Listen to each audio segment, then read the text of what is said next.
Yo, bitches, hoes, and mofos. Hi kids, welcome to Terry on Tuesday. I'm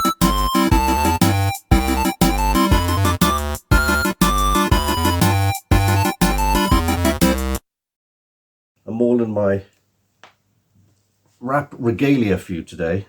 I'll never get this off. Ow, it used to fit me when I was a young man. So why am I dressed up like an 80s throwback? Tell you why, because I am an 80s throwback. In the week, I asked people what they wanted to see, a video about my potential foray back into making some music as my rap alter ego Rapster T, or stuff to do with the recent Mummified shoot that we did last week, the final day of filming, which all went really well. Most people wanted to hear, I say most, I mean two people wanted to hear more about the music side of things. I still can't get it off. There's one off here. So now I've got that off my hand. If you don't know me, I have had some new subscribers anyway, so hello subscribers, by the way, that's good. I'm going to share with you an important chunk of my past. It's at least 10 years worth, generally from the 1985 to 95 segment, where after indulging in breakdancing for a couple of years around 82, me and some mates said, let's get into rap. Let's actually do the music rather than dance to it. Turns out I was the only one who really got into rap. I did have a friend who was really good at it, but he never took it seriously, so he just let it fizzle out, which is a shame. Now, if I bump into him, he'll just sort of refer to it as a joke and go, remember we used to do that nonsense.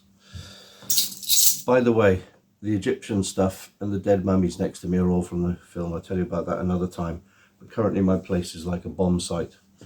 Okay, so we'll get into the rap story in a sec. But firstly, we had some interesting and important news regarding OFFWORLD last week. It's now available on UK release on quite a few platforms. I don't have the full info to hand. I'd need it on a piece of paper, and I'm not very organized this morning. So I'm going to cut here to my co-producer and co-star Danny Britton, who did a great comprehensive video about it. I'll just cut to the chase and we'll talk about what platforms it's available on. So take it away, Danny. Hello, it's me, Danny Britton from OFFWORLD. Very exciting things. We've had a brilliant email come through, and I've got a very big piece of news to tell you. So it's been available in the US for a while, and we're kind of like, but when? And we've literally emailed them every single week, like, when are we going to get this UK release? When are we going to get this UK release? And then we got an email last night to say, guys, just so you know, your movie is live. And we're like, we're sorry, what? We've been waiting for you guys to tell us that it's live. I've been checking like Amazon every day. I hadn't seen it. But guess what? It turns out that Amazon had the issue with the credits, with the email address at the end of the credits. So they wouldn't accept it. So a new version of the credits, or a different version, had to be sent over to Amazon. We're waiting for them to list it. But it turns out that since the 1st of November, you've actually been able to rent or purchase Off-World Alien Planet in the UK for like a whole, for like a full week. So ask me, where can I watch Off-World Alien Planet? Well, you can watch it currently on Apple TV, where you can rent it from £2.49 or purchase it from £4.49. If you wanted to go for, I don't know whether Apple does like the HD or SD streaming and whether they're different prices. That's just kind of like what I've seen on the website. And I will be dropping the links in the comments for you to see if you can't wait and you've just got to go and you've got to watch it. It will be coming out on Amazon. Terry and I will come live together to tell you when that's been officially released on Amazon to watch. And we are not yet sure, but we think it might be going straight out on buy, rent, or watch for free, ad supported, but we don't know yet, so hold fire on that one. So you can watch it right now if you go to Apple TV, rented £2.49. If you wanted to buy it and watch it as many times as you like, it's £4.49. I don't know whether that's SD or HD or whether it's only HD. I don't know. Anyway, a little bit more. YouTube starts from £3.49 for the SD version, but you can also rent the HD version if you want to.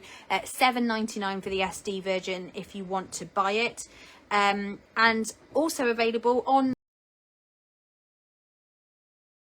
Xbox or Microsoft for £3.49 for the SD version. I know that the SD and the HD version to buy is both $9.99, but I think it's $4.99 if you wanted to watch the HD version on Xbox. It's listed on Amazon but currently unavailable. It's coming.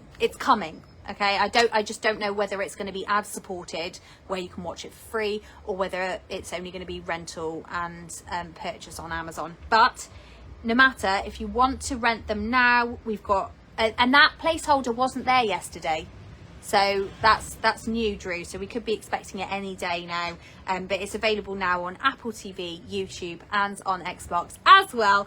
Oh my god, I've literally been waiting, where are we now, 2024. I've literally waited 7 years to be able to say, when somebody says to me, where can I watch Offworld in the UK? And I can go, you can watch it here, here and here. And you can watch it for as little as £2.50. That's less than a cup of coffee from Starbucks. Best enjoyed with probably like half a bottle of bourbon first, maybe like a bottle of wine, I don't know. That's just a personal opinion. You guys might love it. You can go ahead, you can watch it, and you can leave us a review if you want to.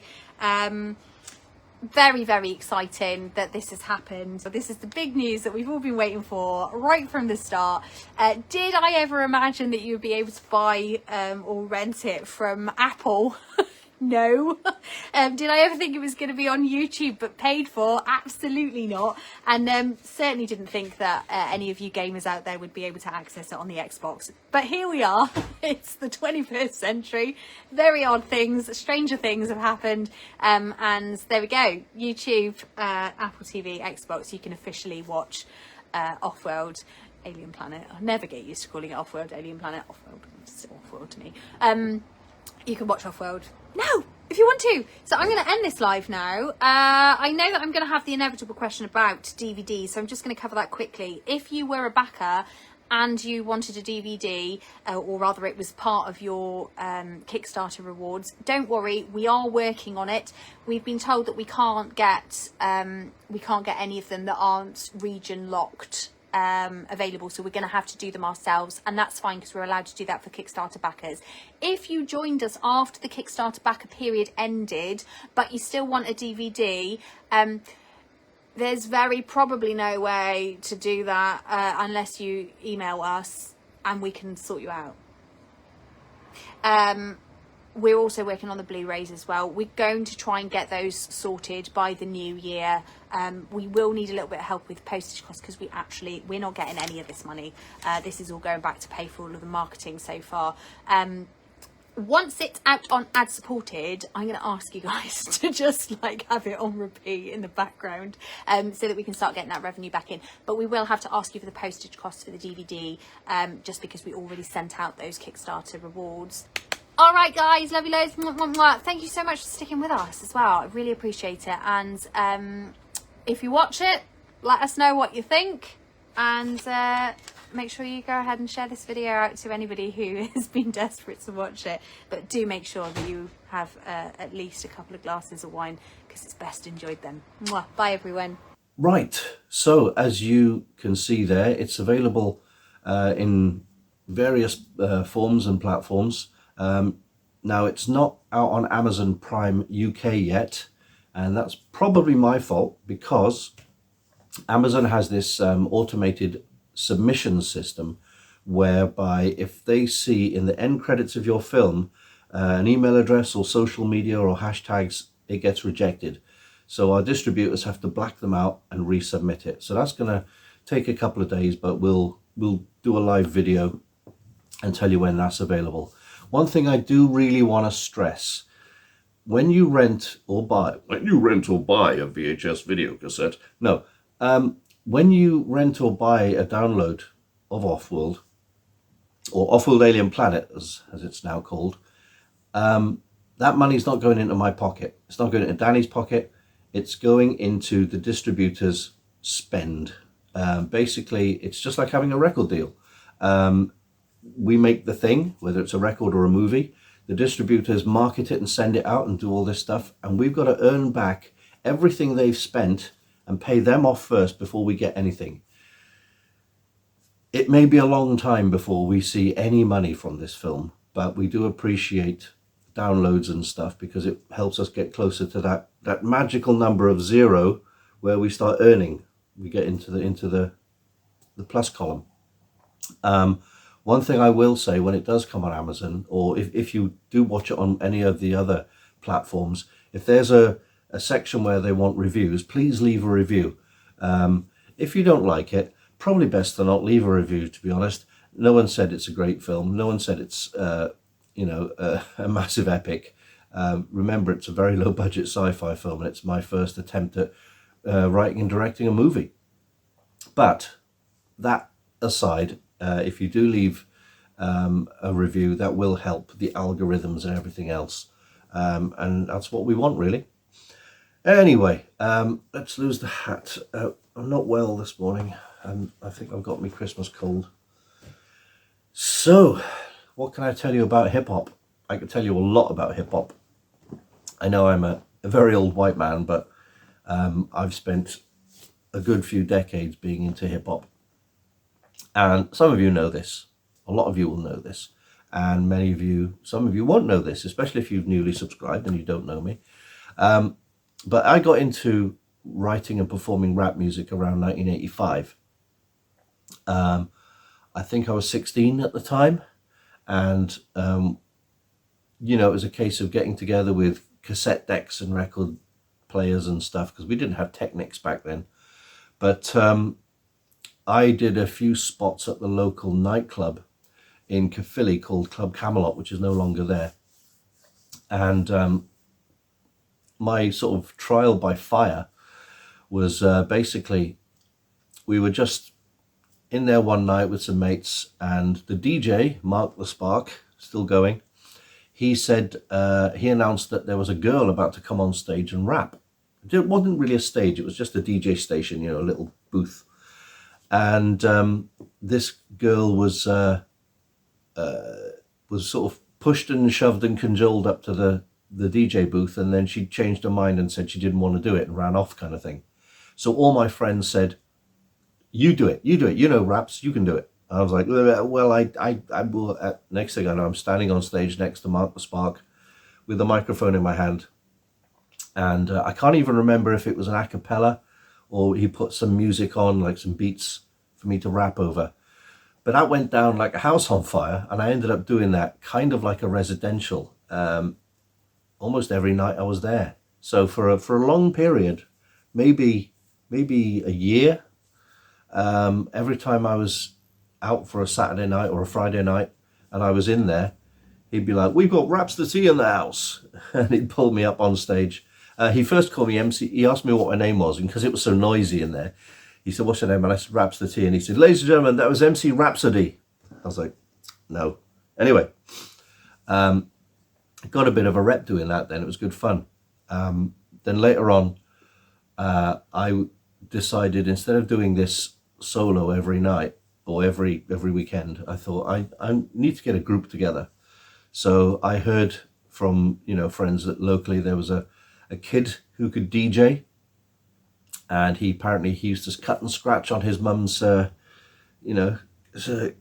stereo cassette deck, hi-fi type system. And I went to check it out, expecting to hear nonsense, and he was fantastic at it. Bear in mind, he was younger than me, so he must have been about 15, and he turned out to be DJ Case. And if you don't know who DJ Case is, he's had a long and varied career in hip-hop and drum and bass and rave and techno and all sorts of stuff.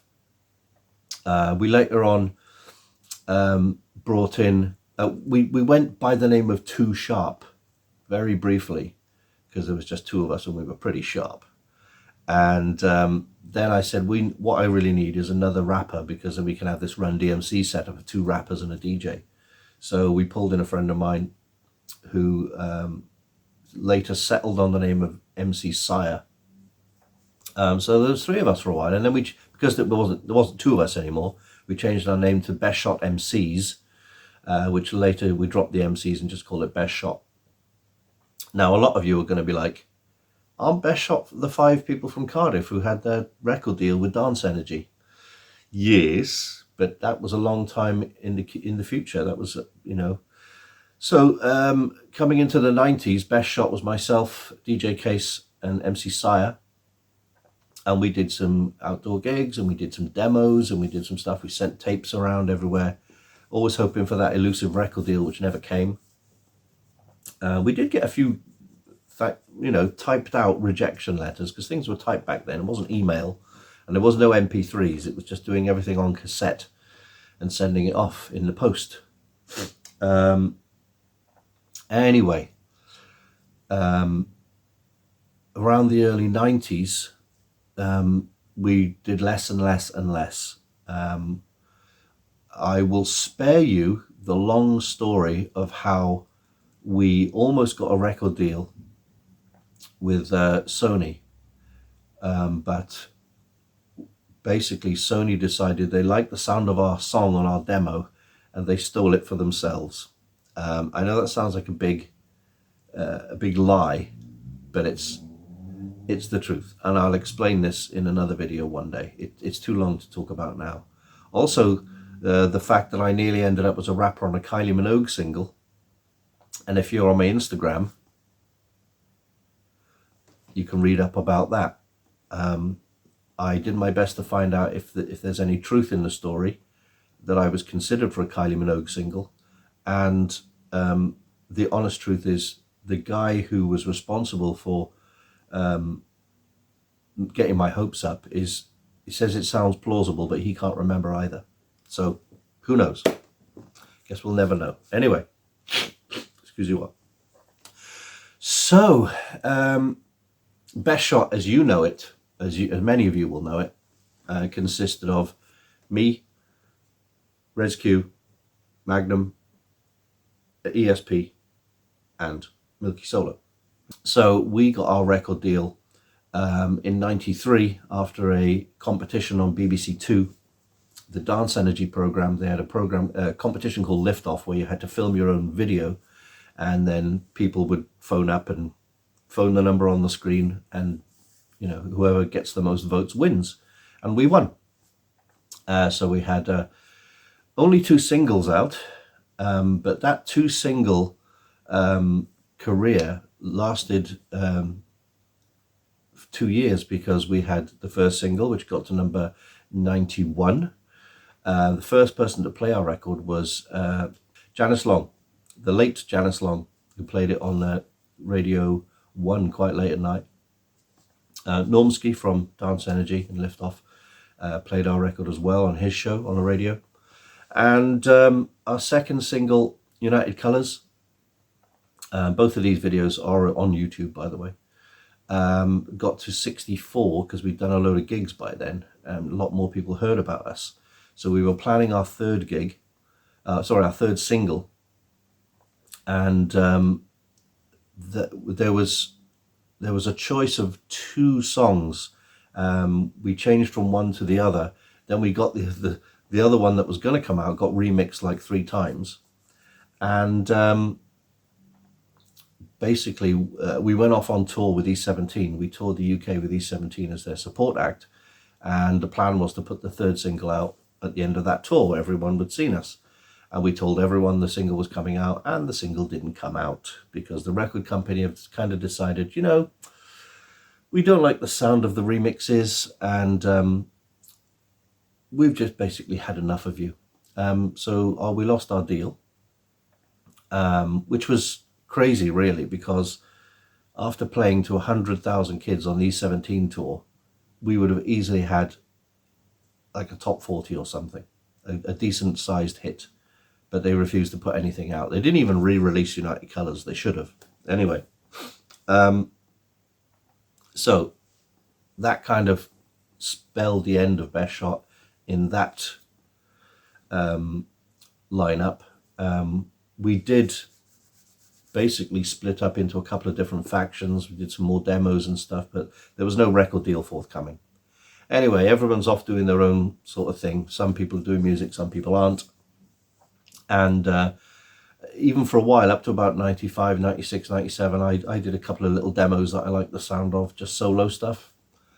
And then that sort of ground to a halt with, you know, me doing other things like having children and going back to college and all these sorts of things. And now here we are in 2024, coming into 2025, and I'm about to hit 55. So I'm almost, I'm nearly 40 years down the line from when I started rapping. It doesn't mean I'm any good at it. So it's been playing on my mind, and I thought, do you know what, I could do with some fun. I could do with doing something completely non-commercial. I'm not trying to raise money. I'm not trying to get a record deal. I'm not trying to do gigs, anything like that. I'm just going to try and put some songs together for the fun of it. Still under the name Raps the T, why not? And it came to a head a week or two ago. No, it was a couple of weeks ago now. And my long-time producer, Lennis, at EMP Music Productions, in Moving Studios. So I did him a painting to go in his studio. And he said, when are you going to come in and do something? I'm like, that's really nice of you to offer. Why not? Let's do something. So I'm going to do some songs. I don't know how many.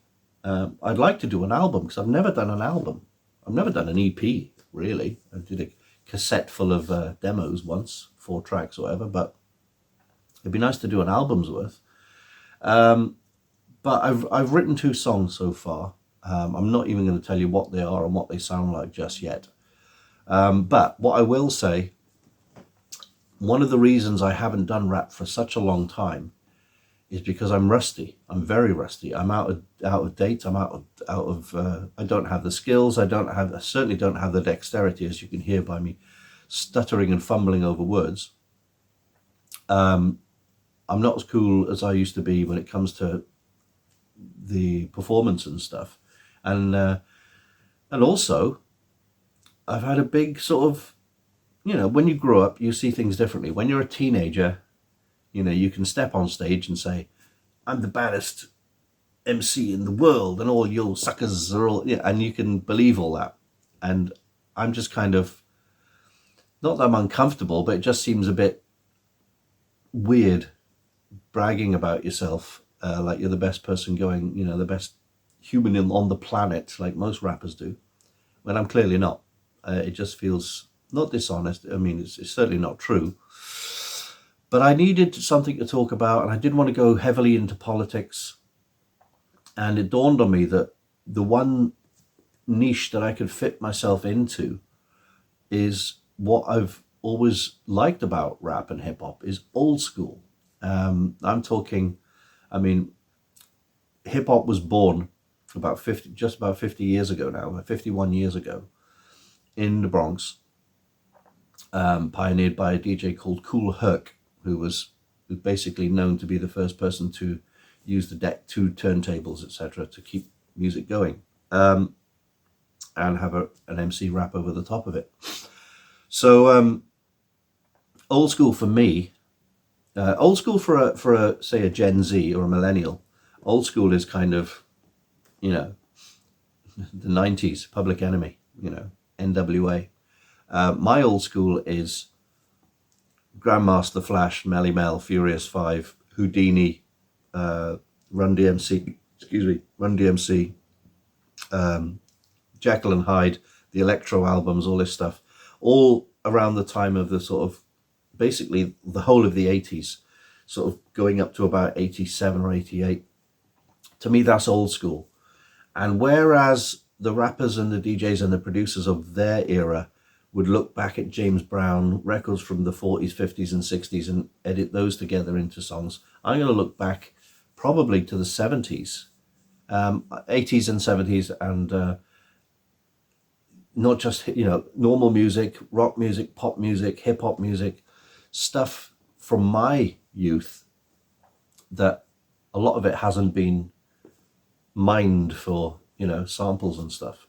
Don't get me wrong, I love a good James Brown sample, but I'm gonna just have some fun with it. Like I say, I'm not going for record deal, I'm not going for gigs, I'm not going to battle, I'm not going up on stage anywhere, I'm just putting some songs together. So a lot of these songs I can't even put on YouTube that I do because of the samples involved.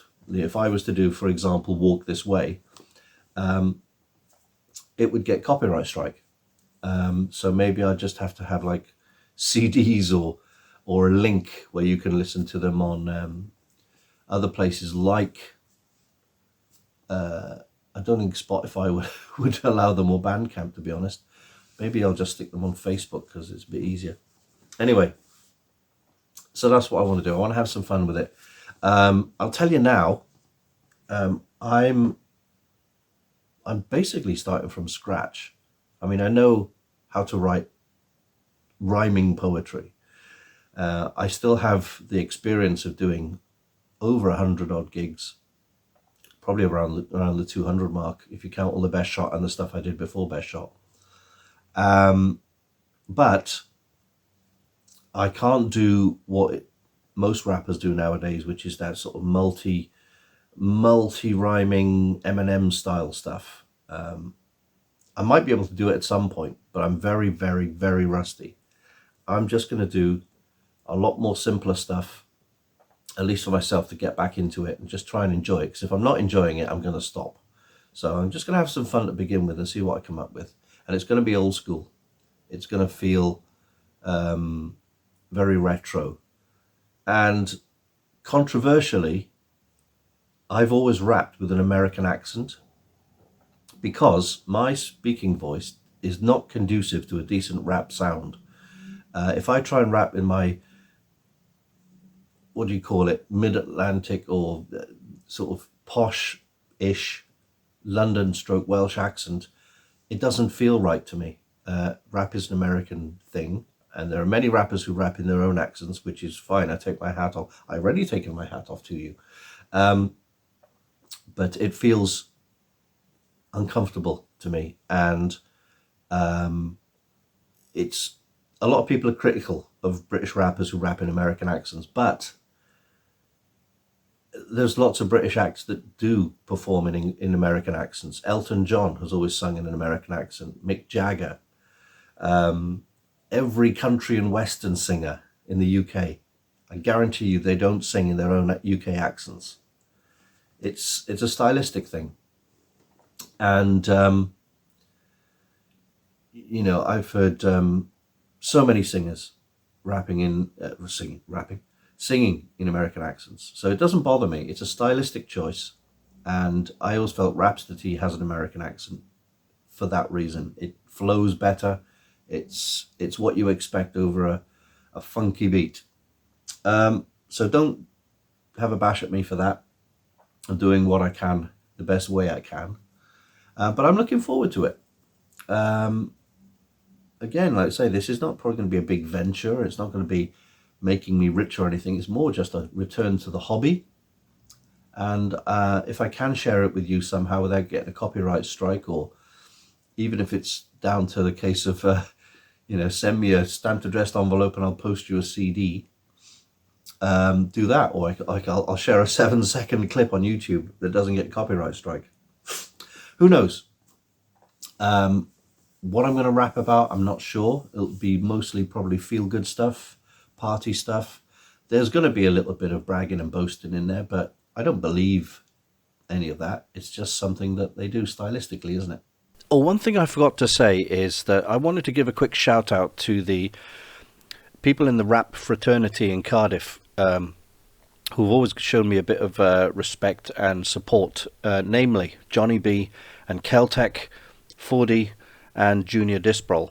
I don't know many of the Cardiff rappers, but these guys have always been sort of supportive and friendly to me, and that's been a big factor in my sort of wanting to come back and do some music, because it can be a scary place out there. So that's kind of it for this week. I've tried to put some pictures up and stuff. from back in the day in artwork and all that.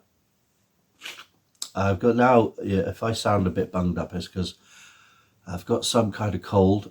I don't know if it's a cold though. I think it maybe just be the last few days I've been running around in the hot and cold and getting covered in dust and inhaling dust and everything from the film shoot. So I think I'm just a bit bunged up with dust in the airways. And what else have I got to tell you?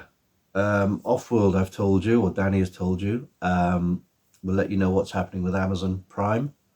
Mummified, probably I'll talk about that next week. Rapster T on Instagram is back, or is coming back. I'll let you know when I go into the studio. I may even do a little video from the studio showing you about putting tunes together. And yeah, keep it here. I'm still weirdly in touch with some of the musicians we played with, you know, the other bands, and there are still other stories. There's the stories of the E17 tour, like I say, the Smash Hits Poll Winners Party, the many gigs we did outdoors, summer festivals, nightclub gigs, all these kinds of things, with our late tour manager Paul Fitzgerald, who passed away recently.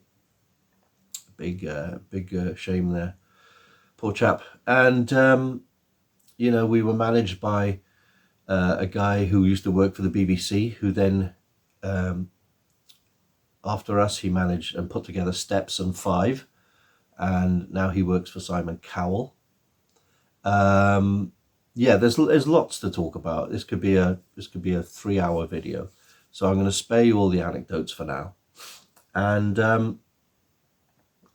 again, I am going to see if I can have some fun with it. Hopefully share it with anybody who wants to listen. See if you'll have some fun with it. If you don't like it, you don't have to listen. If you do like it, let me know. So from me and my bunged up head, I will see you next week. Take care now, y'all. Bye bye then.